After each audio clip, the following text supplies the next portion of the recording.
In the most rural part of Ape, where the rustling leaves of mango trees danced to the rhythm of the breeze, lived a young lady named Amaka.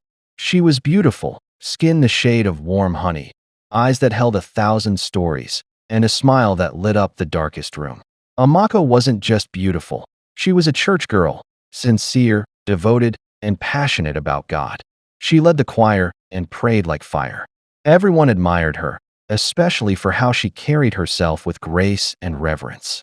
In that same church was David, a young man of faith, equally devoted, deeply respectful, and intelligent. David wasn't rich. He worked as a fuel attendant at a gas station, wearing dusty overalls and sweating under the Nigerian sun. But what many didn't know was that David had a burning dream. He was working on a science-based renewable energy project that, if successful, could change the future of electricity in Nigeria. David and Amaka met during a youth evangelism outreach. Their connection was instant. Laughter, long prayers, and late-night calls laced with dreams of a future filled with love, God, and purpose. Despite their humble life, they were happy. They prayed together, worshiped together, and even fasted for David's project to succeed. They didn't have much, but they had each other. 2 years into their relationship, reality began to bite Amaka. Her friends were getting married to rich men, traveling abroad, wearing Peruvian hair and designer heels. Meanwhile, she was sharing a drink with David on a bench near the roadside. She began to feel embarrassed, especially when her co-choir members subtly mocked her behind her back. "You still dey follow that boy way dey sell fuel?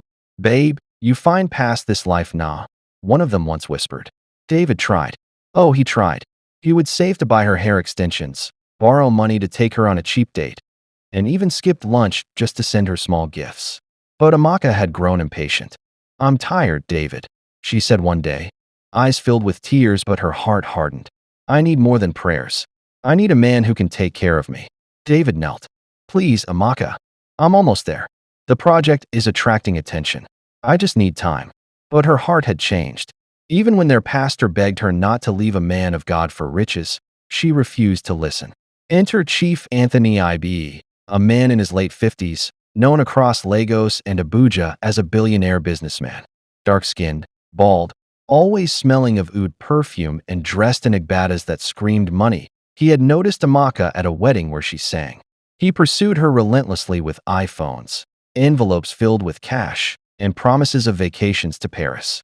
He already had 2 wives, but he said, "You will be my queen, the crown jewel of them all." Blinded by comfort, Amaka fell. She married Chief Anthony in a lavish wedding attended by politicians, celebrities, and bishops. It was the talk of the town.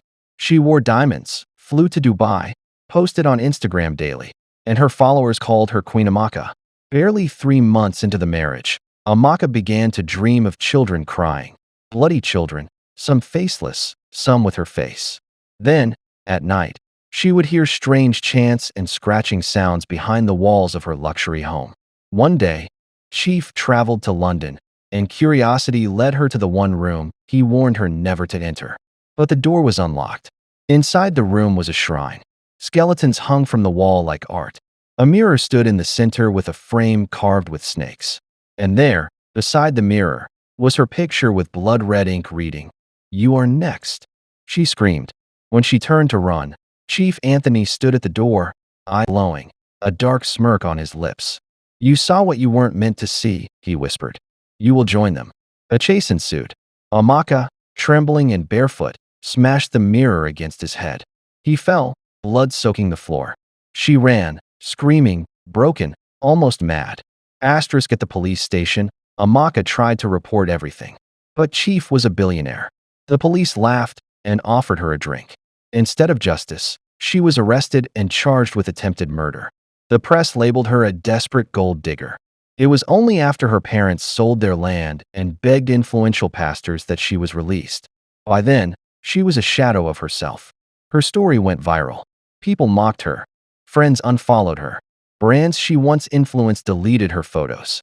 She became depressed, ashamed, and withdrawn from church. Meanwhile, David's project had finally taken off. His research caught the attention of an international green energy firm. With millions invested, he opened an energy lab in Lekki, bought a duplex in Akoi, and founded a STEM scholarship for underprivileged youth. But most importantly, David found love again. Hilda, a humble, sweet woman who supported his dreams without needing riches. Amaka heard the news through a mutual friend. Desperate and unstable, she went to David's home. Makeup ruined, wig askew, heart bleeding, she knelt at his feet. I was wrong, David. I chose money over faith. Please, forgive me.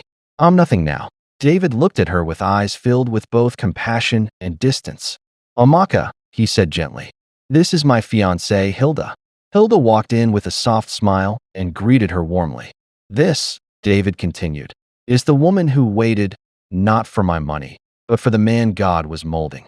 You were part of my story, but she is my future. Amaka wept as she walked away from his gate, barefoot and broken. Amaka never fully recovered. She moved to a small town, far from the spotlight. She gave her life to Christ again, this time with nothing but repentance in her heart.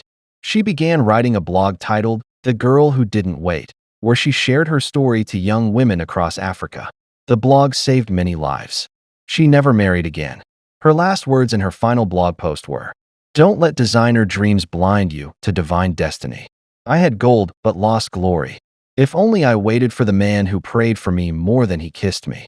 Wait on God, and never trade purpose for pleasure. Have you ever made a painful decision you regret? Let's talk. Drop your honest thoughts. And if you believe love plus faith is still possible, type, "I believe in godly love, Dove."